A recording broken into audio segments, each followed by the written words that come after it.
Eu vou te passar aqui um resumo de um capítulo que fala sobre teorias do desenvolvimento. Para ver esse conteúdo na íntegra, é só você buscar a referência que eu vou colocar aqui na descrição desse vídeo. Eu vou falar sobre os pontos mais importantes que a autora destaca nesse capítulo.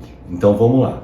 Primeiro ela diz o que é teoria. Teoria seria um quadro de princípios gerais para orientar pesquisas e explicar observações. As teorias não são verdadeiras nem falsas, elas sugerem hipóteses e facilitam na interpretação da vida diária. Nesse capítulo, a autora destaca 5 teorias gerais para a gente entender o desenvolvimento. A primeira delas, ela diz que é a psicanálise, e ali ela engloba o Freud e o Erikson. A segunda, a behaviorista. A terceira, a cognitiva. A quarta, sociocultural. E a quinta, ela chama de... deixa eu ver como é que é. Universal, perspectiva universal. Nessa universal ela coloca o humanismo e a epigenética.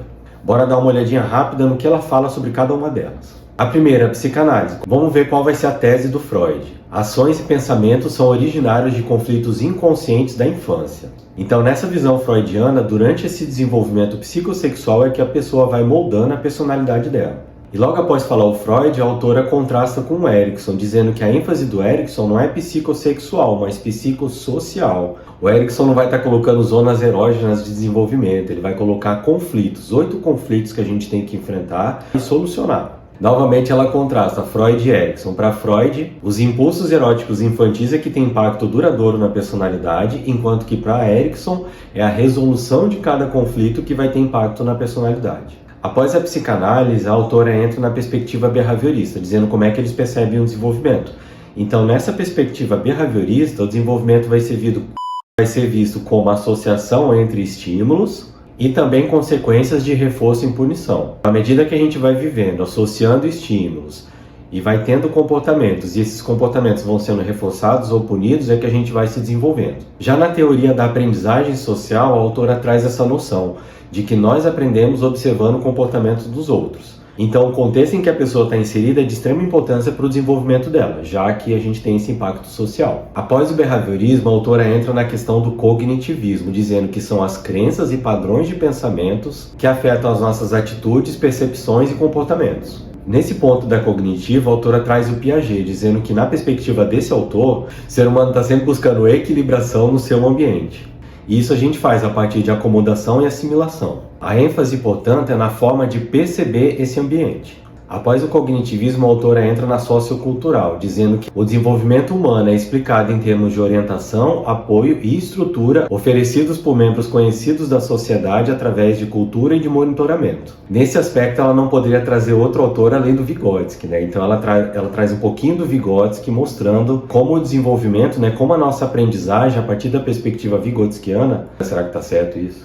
Mostrando que como o nosso aprendizado a partir da perspectiva do Vygotsky se dá na zona de desenvolvimento proximal, onde o outro é necessário para a gente se apropriar dos conhecimentos e da cultura. Após isso, ela traz a perspectiva universal. Dentro da perspectiva universal, ela cita o humanismo, falando sobre o Maslow e sobre o Rogers. Sobre o Maslow, ela enfatiza a pirâmide das necessidades, a famosa pirâmide das necessidades do Maslow, que diz que a gente tem necessidades mais básicas, E à medida que essas necessidades básicas vão sendo satisfeitas, a gente vai conseguindo alcançar níveis mais altos de realização. Começando pelas necessidades fisiológicas, depois necessidade de segurança, depois de amor e pertencimento, depois de estima e, por último, lá no topo da pirâmide, autorrealização.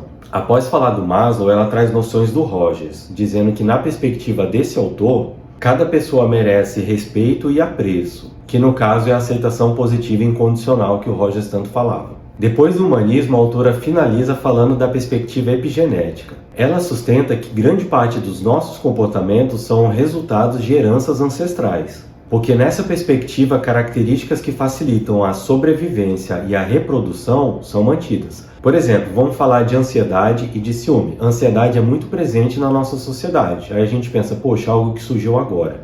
Mas se a gente for refletir nesse viés da epigenética, vamos pensar humanos primitivos que não eram ansiosos e um outro grupo de humanos primitivos que eram extremamente ansiosos. Qual será desses dois grupos que tinha mais chance de sobreviver e passar a genética? Com certeza o grupo ansioso, porque eles iam estar mais atentos a predadores, por exemplo. Na perspectiva epigenética, a gente pode perceber o ciúme como uma característica que foi passada ao longo das gerações. Vamos comparar dois humanos primitivos, por exemplo. Um era extremamente ciumento, o outro nem um pouco ciumento.